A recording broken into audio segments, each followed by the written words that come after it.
여러분 아시는 바와 같이 우리 한반도의 살림은 남과 북이 모습을 달리하고 있습니다.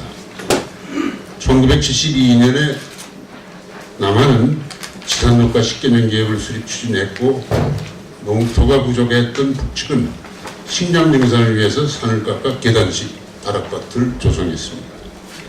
여기에 더해 땔감을 위한 벌목이 헐벗은 산을 급격하게 증대시켰습니다.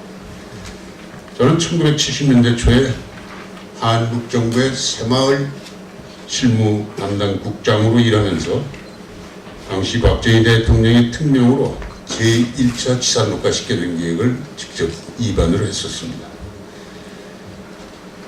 그래서 우리는 이 계획에 따라서 1973년부터 녹화 사업을 새마을 운동의 핵심 사업으로 추진했습니다.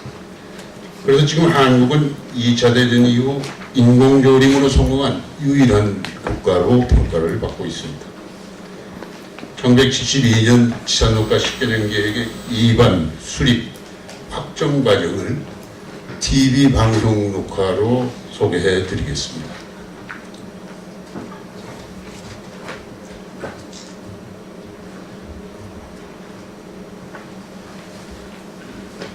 지시가 저에게 전달이 되어 왔습니다. 말하자면 제1차 국토조림 녹화 10개년 계획의 수립이라고 하는 아주 막중한 과제를 제가 안게 된 거죠.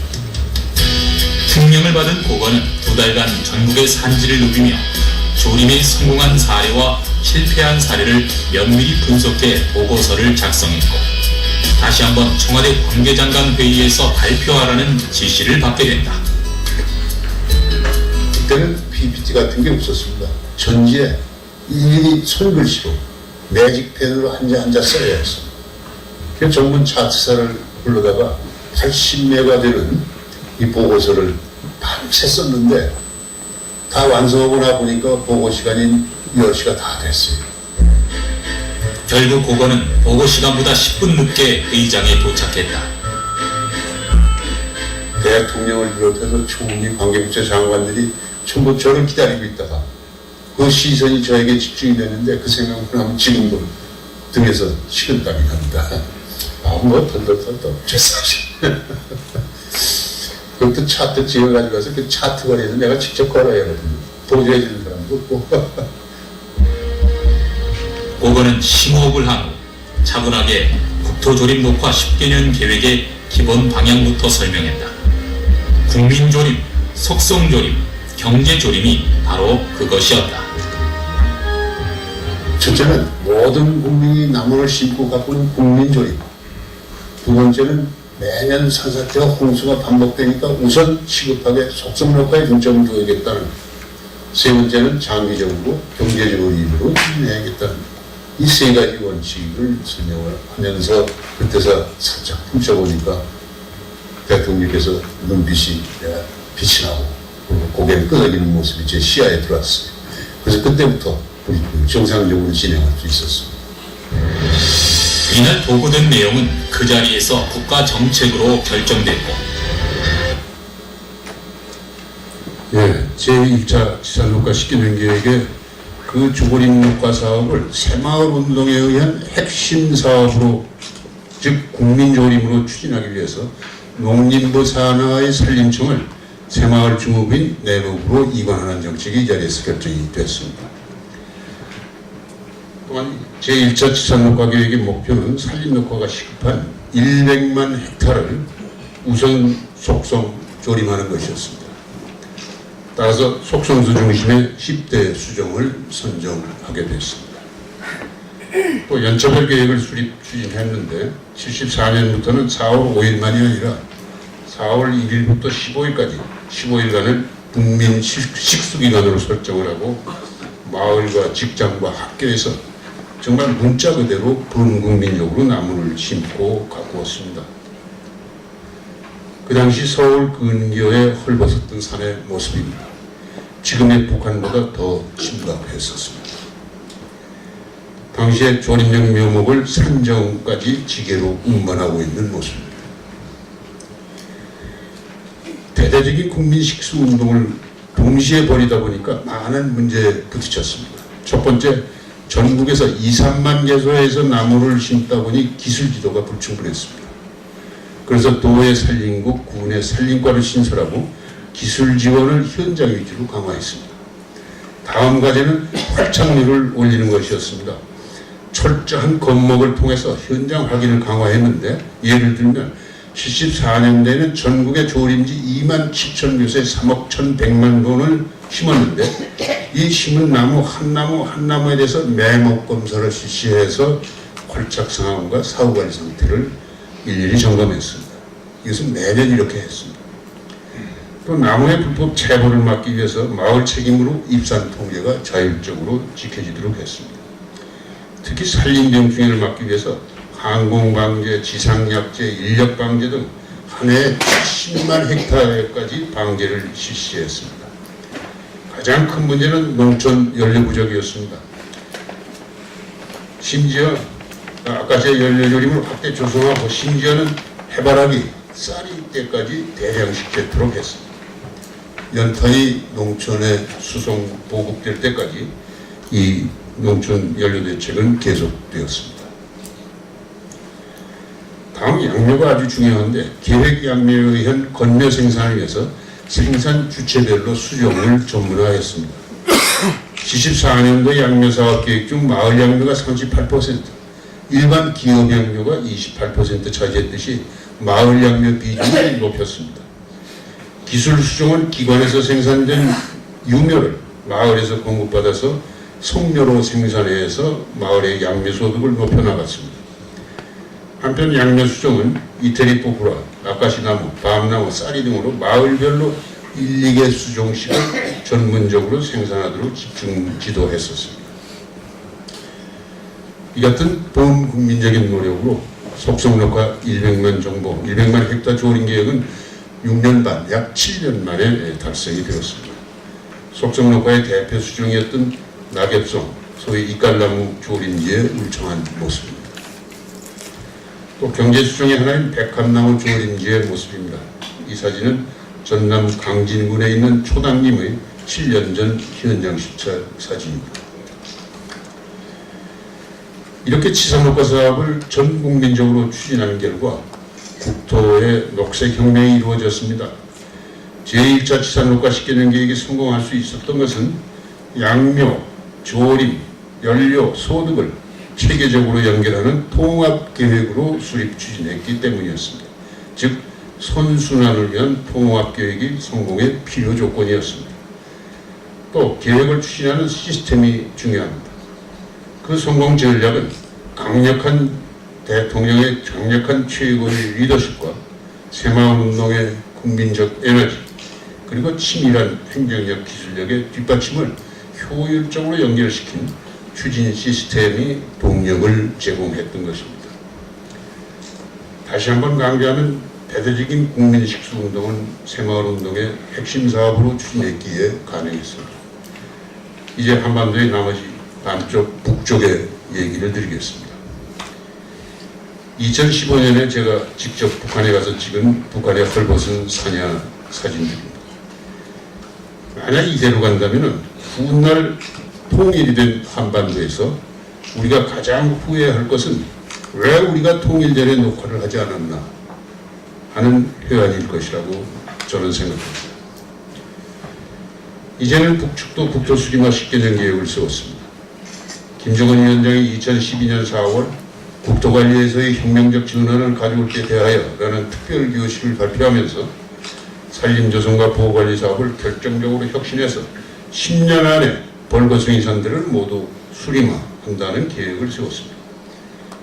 경제건설과 인민생활 향상에 쓸모있는 나무들로 무인목지 168만 헥타에 65억 그루 조림을 목표로 하고 있습니다. 그런데 이 같은 북토 수림화가 성공하려면 5가지 조건이 요구됩니다. 즉, 적지적소에 나무모를 길러야 하고, 계획조림으로 사름률을 높여야 하고, 한변 심은 나무는 성공이 될 때까지 철저히 보호하며 조림과 주민 소득이 연결이 되어서 또 반드시 연료 대책이 병행되어야 하는 것입니다. 이러한 조건들이 충족되기 위해서는 획기적이고 지속적인 국제협력, 남북 협력을 필요로 합니다. 지금까지 나무 심기 지원 사업이 단편적, 간헐적, 자재 지원의 성격이었다고 한다면 앞으로는 종합적, 체계적, 지속적인 개발 협력 추진으로 한 차원 높여나갈 필요가 있습니다. 초기에는 민간 주도로 출발해서 민관 협력, 당국 간 협력으로 발전시켜서 기후변화에 대응하는 한반도 환경 공동체를 건설해 나가야 한다고 믿습니다. 그린 코리아, 한반도 녹화 계획을 추진하기 위한 그린 에이시아 오가니제이션, 아시아 녹화기구가 2014년 3월 19일에 출범했습니다. 그린 코리아 프로젝트는 북의 국토 수립화 10년 계획의 성공을 위해서 국제협력, 남북협력을 추진하자는 것입니다. 아시아 녹화기구는 유엔을 비롯한 국제기구와 기업, 시민사회와의 파트너십을 통해서 기후변화에 대응하고 지속 가능한 녹색 아시아를 만들어가는 비정부 민간기구입니다. 그린 코리아, 한반도의 산림녹, 북의 산림녹화는 대상지에 따라서 두 가지 방향으로 추진합니다.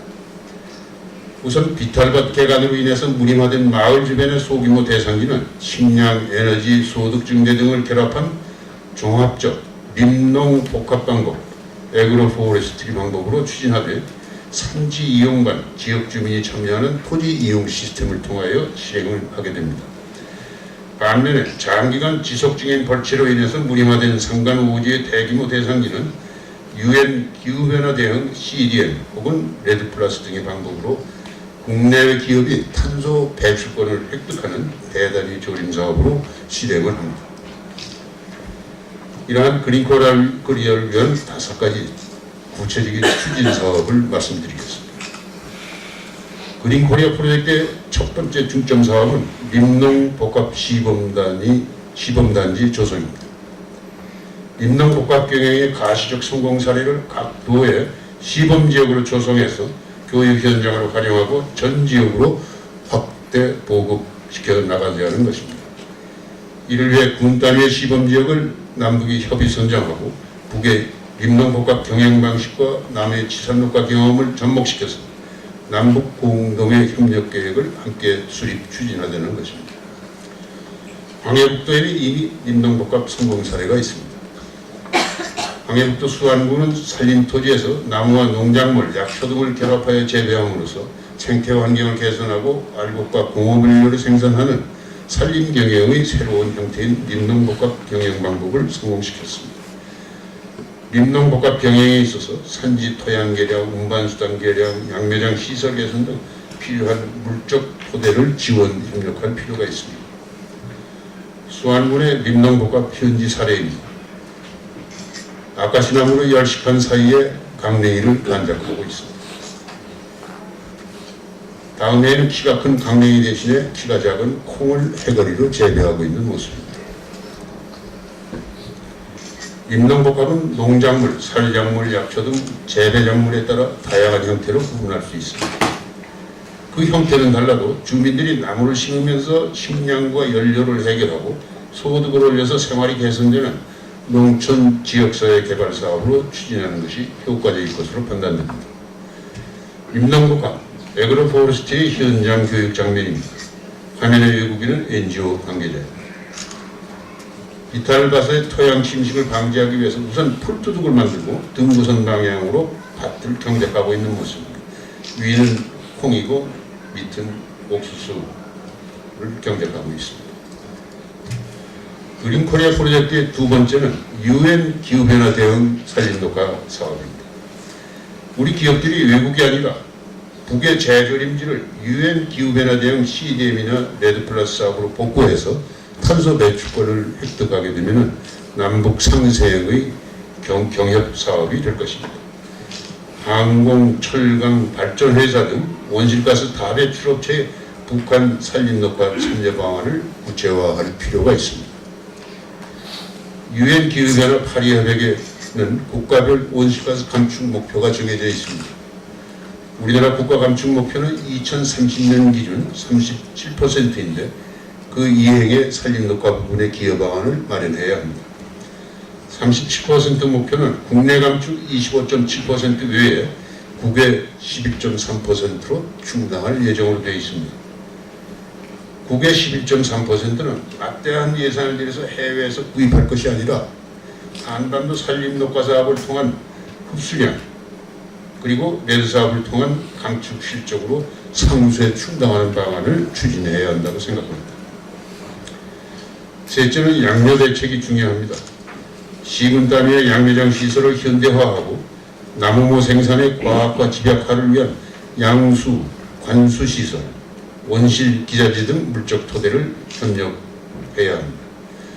또한 남쪽에서 생산한 우량 종자와 어린 나무묘, 유묘를 북의 군 단위 양묘장과 조림지 인근 마을 양묘장에 보내서 성묘로 키우는 사업을 추진하면 북의 조림지 주민들의 나무모 생산으로 소득도 올리고 애림사상도 높일 수 있을 것입니다. 넷째, 연료 대책이 제일 녹화 성공의 중요한 핵심입니다. 아카시아 뗄나무 우림 조성으로 임산연료 공급량을 늘려나가면서 연료 전환 대책도 병행 추진해 나가야 합니다. 남쪽의 아카시아 연료림 조성 경험을 공유 활용하면서 연료 전환 대책으로 구공단 보급, 에너지 전략형 난방 시설 개량, 바이오매스, 태양광 등 신재생에너지 보급 사업을 함께 협력 추진해야 합니다. 다섯째, 병충해 방제 대책이 중요합니다.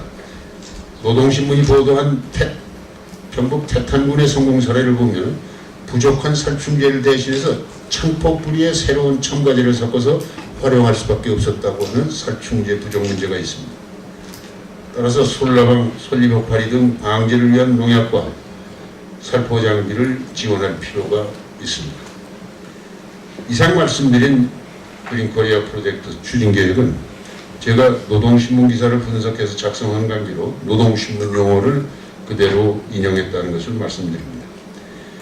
지금까지 말씀드린 한반도 녹화 계획은 북측 아태위원회에 전달되어서 그 첫 번째 사업으로 사리원 지역에 림동복합 시범단지 조성 사업을 시작했습니다. 즉 아시아 녹화기구는 2015년에 황해북도 사리원에 성불사의 밤하는 노래에 나오는 성불사가 위치한 정방산 일대 35헥타를 1차 대상으로 실시하는 이 사업은 잣나무, 낙엽송 시범조린지, 연료용 아카시나무 시범조리, 시설 양묘 원실 등 양묘장 시설 개선 사업으로 진행 중에 있습니다. 2015년 5월에 1차로 잣나무 20만 주가 사리원시에 전달되어 식재되었고 2차로 10월에 양묘장 원실 기자재와 낙엽송, 아카시아 묘목이 개성을 통해서 육로로 사리원에 전달되었습니다. 2015년 10월 27일 개성을 통해 전달된 경운기와 방제 약품들입니다.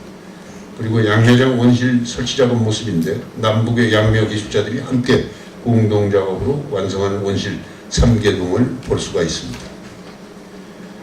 원실 내부에서 우리가 지원한 낙엽성 용기묘를 키우고 있는 장면입니다.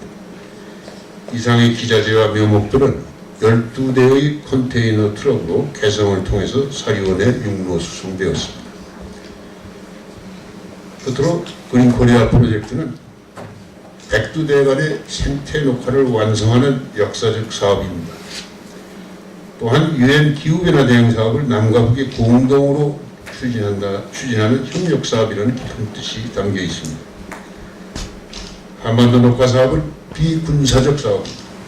비정치적 사업이고 특히 유엔 권장 사업입니다. 그린코리아 프로젝트의 뜻을 같이 하는 많은 인사들이 추진위원으로 참여하고 힘을 모으고 있습니다. 여러분의 참여를 기대해 마지 않습니다. 경청해 주셔서 감사합니다.